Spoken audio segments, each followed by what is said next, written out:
Hello YouTube, I'm your Huckleberry, and this is the Cold Steel AD15.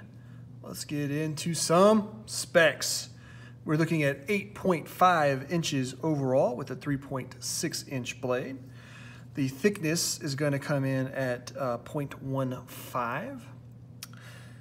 We are looking at S35 VN steel in a drop point blade shape with a flat grind and a nice satin finish. We have some G10 here over stainless steel liners, and the lock here, the Scorpion lock, being made out of aluminum. And let's get a weight on this guy, shall we? It's pretty chunky, I can tell you. It's a chunk. Chunky monkey. Here we go. Yeah, 6.6 ounces. That's a pretty heavy knife there. That's a good chunk of steel. All right, let's do some size comparisons. Let's look at it against our Spyderco Sandwich, the PM2 and the Para 3. As you can see there, in terms of overall length and blade length, it's on par with the Para. Couldn't help myself.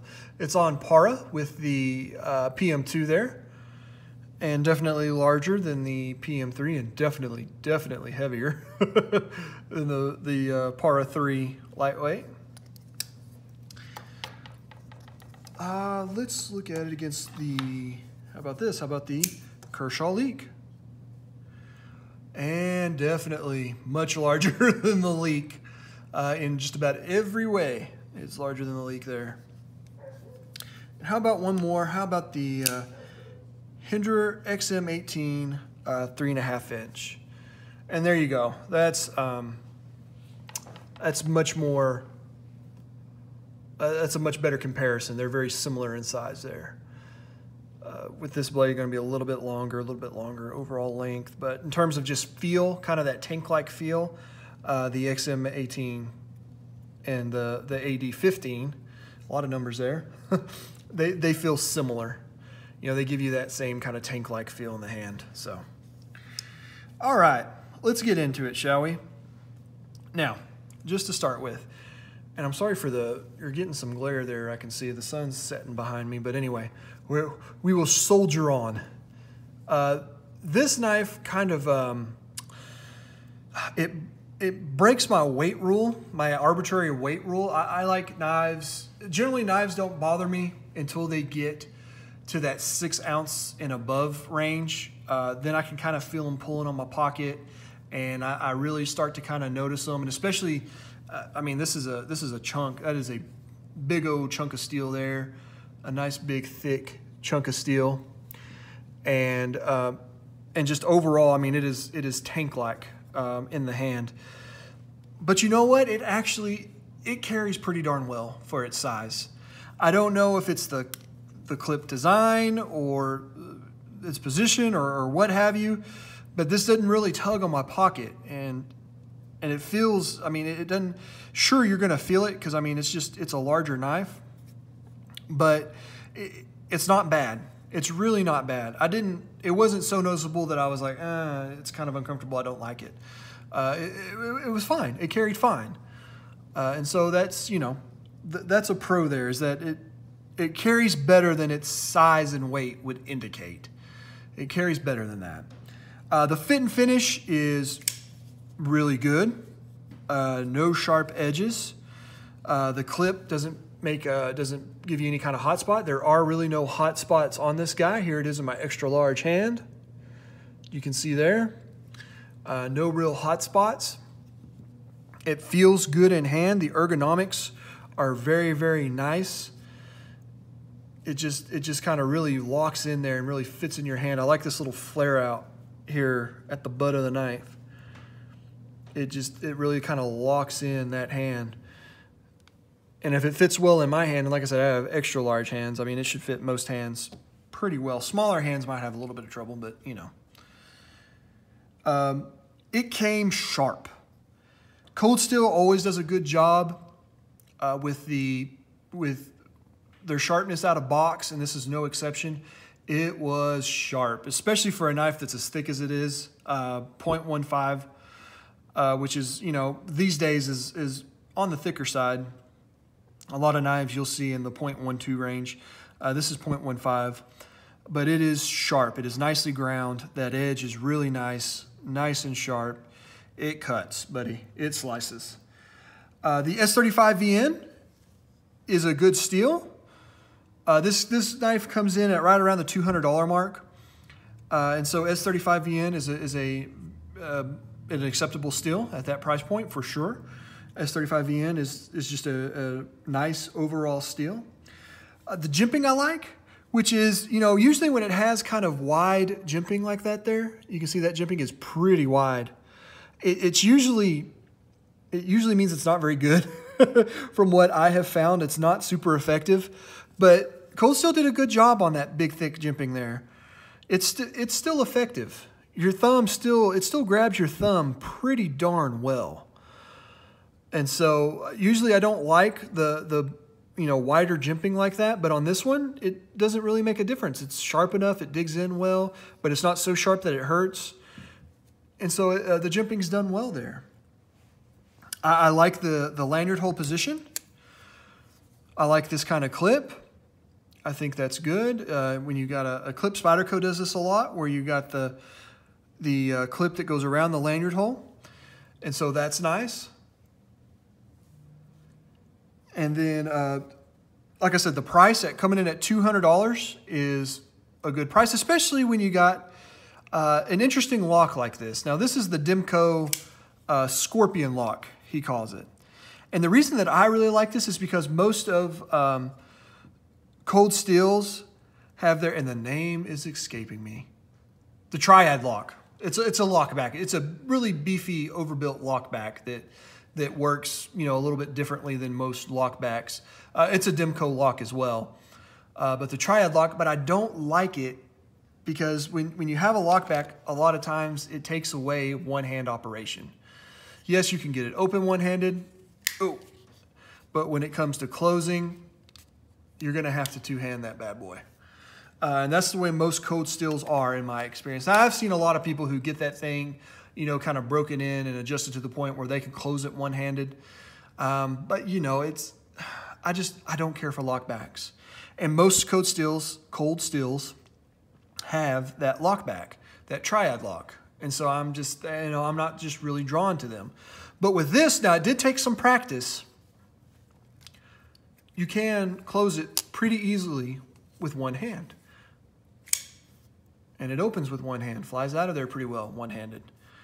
That does take some practice. It did take me a little while to kind of figure out the best way to do that, to do it effectively. And it's not going to be the quickest closing thing in the world, but you can open and close it one-handed. And so that's why I was kind of drawn to this and like this, because I'd seen a couple of reviews on it. And I was like, oh, that's a Cold Steel that you could actually open and close one-handed. Nifty. And so I really like that about that. And this is a good lock. I mean, Demco, he knows. I mean, that Triad lock, I mean, while I don't like it because it's a lock back and you can't really close it one-handed, there is no questioning the strength of that lock. It is a strong lock that is not going to fail on you under normal use and even under most abuse, as Cold Steel videos have shown. That Triad lock is not going to fail on you. So, I mean, you do gain that, where you lose the kind of the dexterity of it. You do gain strength. Now, but this lock is a strong lock. You know, it locks up rock solid, you know, and it's a good lock too. Andrew Demco knows how to make locks, that's for sure. And this is no exception. This is a good lock. So there's kind of the pros there. This is, you know, I'll just kind of go ahead and say this is one of my favorite Cold Steels. Definitely. But there are some drawbacks and some cons. In typical Cold Steel fashion, the G10 is a little aggressive on the pocket. It feels good in hand. You know, it's nice to have that G10 in hand. Feels good, and it's not gonna slip out of your hand, and you're gonna be able to grip it really well. But it is going to tear up your pocket, taking it in and out, in and out, in and out, because it's a little aggressive, and it's going to tear up that pocket. So, you know, that's just something that you get with most cold steels that have G10 is that issue there. It is 6.6 ounces. So it's heavy. And like I said, it carries better than that, but it's still 6.6 ounces when it's all said and done. So just keep that in mind, that it's a big, heavy-duty knife for sure. You know, it's going to take a little effort to wield that bad boy. The liners, these stainless steel liners, they could have used a little bit of milling. You know, you could have milled those out and saved, you know, a little bit of weight there, especially on a knife that's going to be as big and as heavy as this one already is. You could have saved a little bit by milling out some of that stainless steel. I mean, look, it's, you know, that's a good little chunk of stainless steel there on both sides. So you could have milled that out. This is something that I missed over on the pros. Let's go back real quick because I just saw it. This is a truly ambidextrous knife because the Scorpion lock is an ambidextrous lock, and you can flip that clip. So lefties rejoice. You have an ambidextrous knife here. It's a good left-handed knife. Now getting back to the cons. This finger choil, which is, I believe, is what it's meant to be, is a finger choil and not just a sharpening choil. It's a little shallow for my fat fingers. I wouldn't use it, me personally, because I'm not confident that my finger is not going to slip up onto that very sharp blade. Because if your finger slips up onto that edge, it's stitches, man. You're probably going to need stitches for that, because that edge is sharp. My fingers are fat, and if you're going to have a choil there, you know, you could have made it a little bit deeper to give me a little bit more confidence that my finger is not going to slip up on that blade. But, you know, it's fine not using it, too. It feels good right back here. So I wouldn't use it as a finger choil, but if you were, just beware. It's a little bit shallow there. So overall, I really like this knife. This is my favorite cold steel that I've ever had, and I've had a few. This is my favorite cold steel knife. You can open and close it with one hand.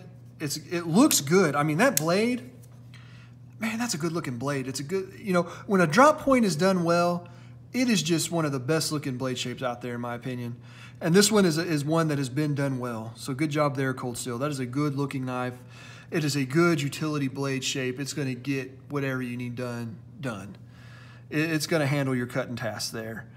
And so I like a good drop point, and this is definitely a good drop point knife. I like it. I like it. I like it a lot. This is the only cold steel that I currently have in the collection. It'll probably remain that way just because, again, I'm not a fan of the lockbacks. Cold steel makes really good knives. Despite some of their silly videos and cutting things up the way that they do, and how intense they are as they do it, and stabbing through car roofs and stuff like that. Despite all of that, they do make quality knives. They do. And especially in recent years, they have seemed to really step up. They've seemed to step up their blade steel choices.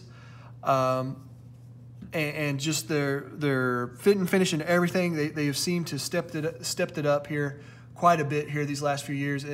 And man, cold steel, they make some good knives, and this is no exception. Like I said, my favorite cold steel. Try it out just for the lock. Just for the lock. You know, just because it's different. You know, try that out. You know, you can see here, it's kind of stepped.